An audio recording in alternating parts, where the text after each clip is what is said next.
Big TV భక్తి సమాచారం WhatsApp ఛానల్లో జాయిన్ అవ్వండి. అన్ని విశేషాలు ఎప్పటికప్పుడు తెలుసుకోండి.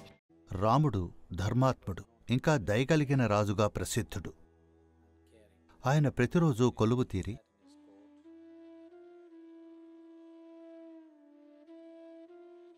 ప్రజల సమస్యలను తీర్చడానికి ప్రయత్నించేవాడు. ఒక రోజున సాయంత్రం అయ్యేసరికి ఇక ఆయన కొలువులో తన పని ముగించుకునే ముందు అందరితో సమావేశాలు ముగించుకున్న తర్వాత ఆయన తమ్ముడైన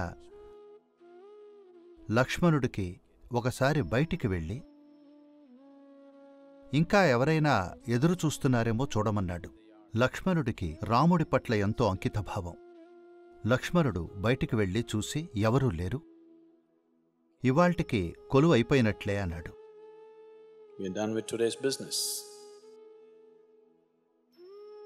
రాముడు మళ్ళీ ఒకసారి వెళ్ళి చూడు, ఎవరైనా ఉండొచ్చు అన్నాడు.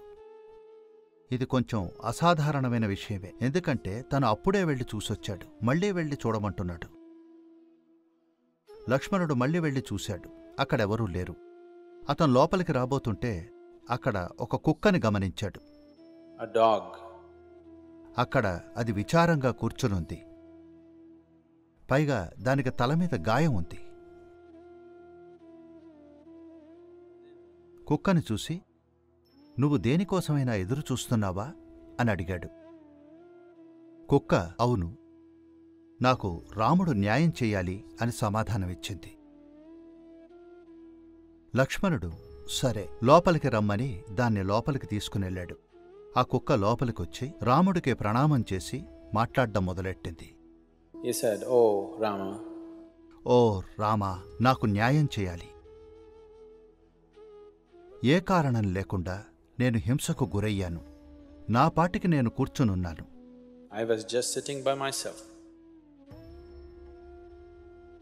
సర్వార్థసిద్ధుడు అని ఒక మనిషి వచ్చి నా తల మీద ఒక కర్రతో కొట్టాడు. అసలు ఏ కారణం లేదు.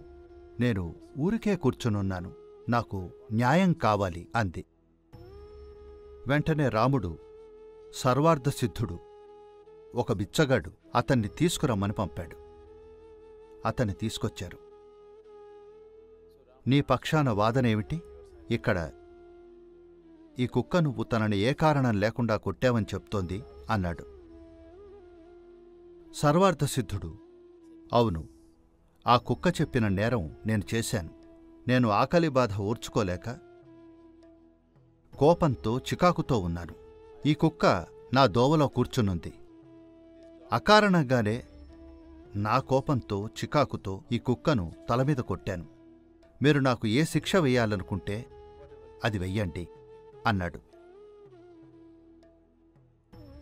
అప్పుడు రాముడు ఈ విషయం తన మంత్రులతో, సభలోని వారితో చర్చించాడు. ఈ భిక్షగాడికి ఏ శిక్ష వెయ్యాలంటారు అన్నాడు. వాళ్ళందరూ దీని గురించి ఆలోచించారు.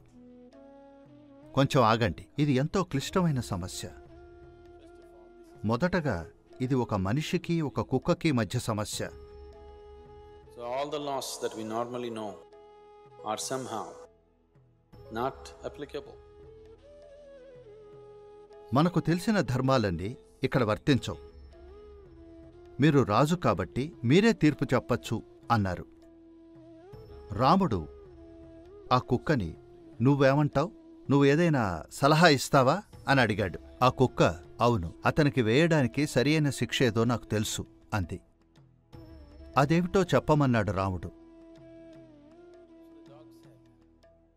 కళింజర్ మఠానికి ఇతన్ని మఠాధిపతిని చెయ్యండి అంది.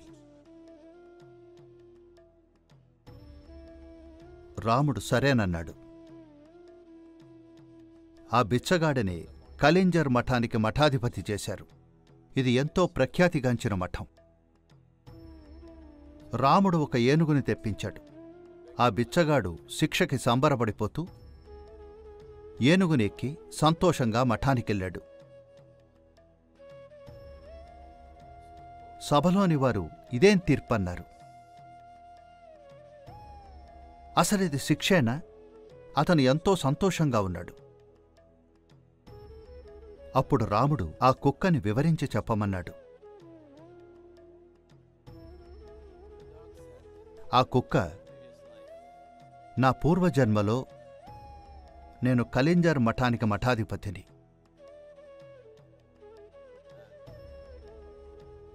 నేనక్కడికి ఆధ్యాత్మిక ఉన్నతి పొందాలని వెళ్ళాను.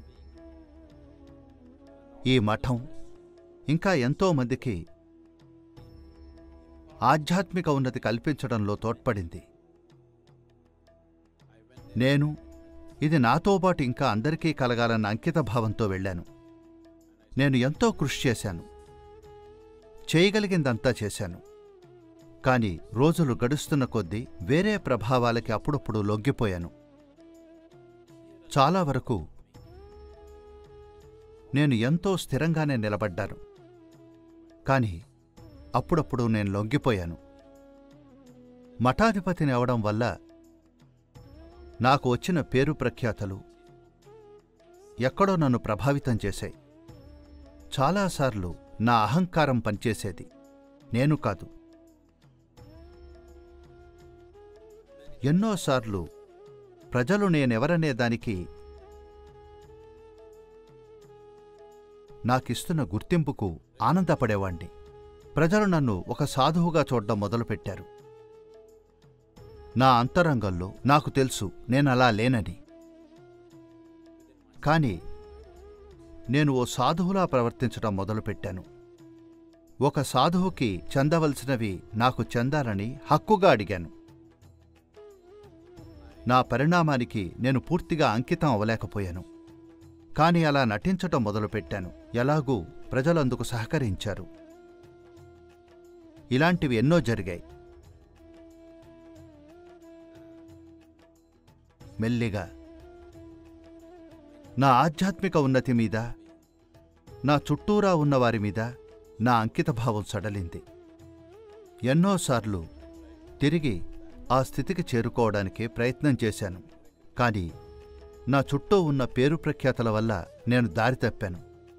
ఈ సర్వార్థ సిద్ధుడికి, ఈ బిచ్చగాడికి తనలో కోపం ఉంది, అహంకారం ఉంది.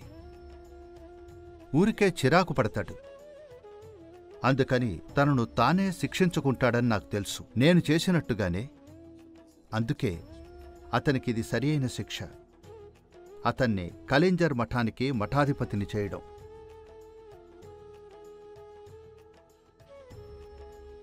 ప్రజలు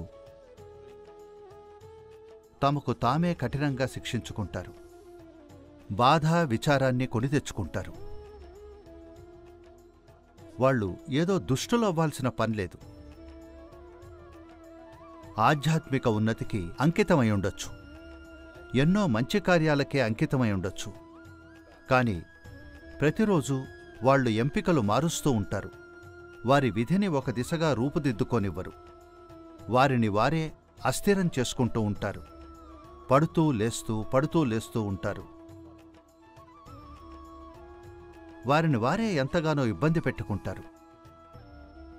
వాళ్లల్లో ఉన్న దుష్టత్వం వల్ల కాదు, వాళ్ళు simply because they don't allow life to form. జీవాన్ని రూపుదిద్దుకోనివ్వరు.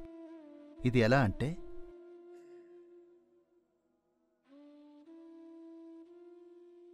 ఒక రూపం తీసుకోవాలనుకుంటున్న దాన్ని మనం ఎప్పుడూ కదిపేస్తూ ఉంటే, ఎప్పుడూ మీ ఎంపికను మార్చుకుంటూ ఉంటే, మీ విధిరాతను మీరే నాశనం చేసుకుంటారు. ఎంతో సాధన, ఎన్నో పనులు చేస్తూ ఈ రోజున మీకు చికాకు కలిగించే ఒక పరిస్థితి వస్తే, నిజానికి ఏ పరిస్థితి చిరాకు కలిగించదు. కాని మీరు ఏదో ఒక పరిస్థితిని చూసి చికాకు పడితే, అప్పుడు మీరు ఎంచుకున్న మార్గం నుంచి తప్పుకున్నట్లే. రేపొద్దున మళ్లీ సర్దుకుంటారు. కాని కొద్ది గంటల పాటు ఇలా చేయడం వల్ల రూపుదిద్దుకుంటున్న మీ విధిని మీరు అస్థిరపరిచినట్లవుతుంది.